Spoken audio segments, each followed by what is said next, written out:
এই প্রজন্মকেও যদি একটু বোঝাতে চাই যে না আমরাও কখনো ছিলাম, হ্যাঁ, এবং আমরা এখনো আছি। তো এটা একটা।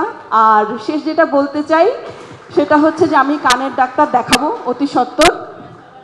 কারণ আমাদের ডিরেক্টর এত জোরে কথা বলেন, আমি মাঝে মাঝে বাসা থেকেও মনে হতো যে উনি বোধহয় অ্যাকশন কাট বলছেন।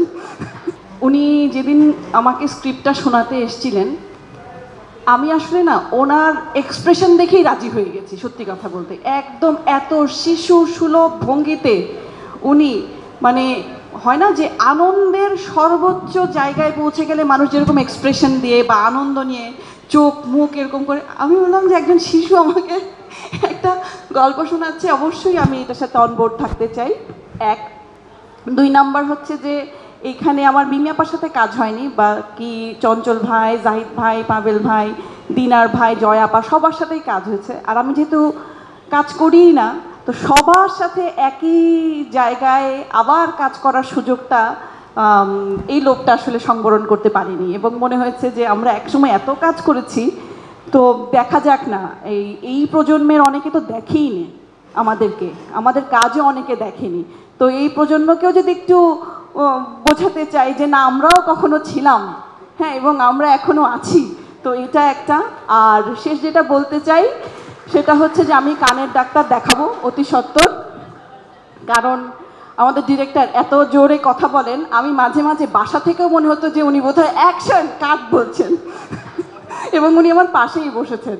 তো আমার যেটা এই কথাটা বলার ইচ্ছা সেটা হচ্ছে যে ওনার যেই জোরালো কণ্ঠস্বর, ওনার যে জোরালো আত্মবিশ্বাস, এবং এইটাই যেন হচ্ছে কি আমরা দেখতে পাই যে এই ছবিটি খুব জোরালোভাবে মানুষ পছন্দ করছে এবং ঈদে আনন্দ নিয়ে, উৎসবের আমেজ নিয়ে দেখছে। আমি আসলে খুবই নার্ভাস স্বাভাবিকভাবে, কারণ দেখতে পাচ্ছেন এখানে যারা আছে তারা এমন এমন মানুষ যাদেরকে দেখে আমরা 90s কিড বড় হয়েছি, এবং যারা আর্টিস্ট আছি, যারা 90s কিড আর্টিস্ট, আমার মনে হয় তাদের সবার স্বপ্ন যে এই সব যারা যারা আছেন তাদের সাথে স্ক্রিনটা শেয়ার করার যে স্বপ্নটা। আমি এখনও খুব ওভারওয়েলম ফিল করছি, আমি খুবই নার্ভাস ছিলাম শুটিংয়ের আগেও, বাট কাজ করে আসলে সবাই আমাকে বাচ্চার মতো ট্রিট করে। আমার মনে হয় না যে মানে আমি ফার্স্ট টাইম কাজ করছি, বা ইউনো স্ক্রিনে দেখে দেখে সবসময় ইউজ টু, অ্যান্ড ফার্স্টে নার্ভাস ছিলাম, বাট আমার মনে হয়েছে যে ওনারা আমার পরিবার, and I feel blessed. And Tanim ভাইকে অনেক অনেক অনেক ধন্যবাদ যে আমাকে আপনি চান্সটা দিয়েছেন আমার উইশটা ফুলফিল করার। অ্যান্ড আমি মনে করি যে আমি ভাগ্যবতী যে তানিম ভাইয়ের মতো একজন ডিরেক্টর, রাশেদ ভাইয়ের মতো ডিওপি, আমি ওনাদের সাথে কাজ করতে পেরেছি। অ্যান্ড এখানে আসলে না করার কোনো সুযোগ ছিল না। তানিম ভাইয়া খুবই হাম্বল একজন মানুষ। উনি যখন আসলে আমাকে কাস্টিংয়ের জন্য বলে যে আমাকে খুব সুন্দর করে বলেছে, যে অনুরোধভাবে বলে যে আমি তোমাকে এই ছবিটাতে চাই।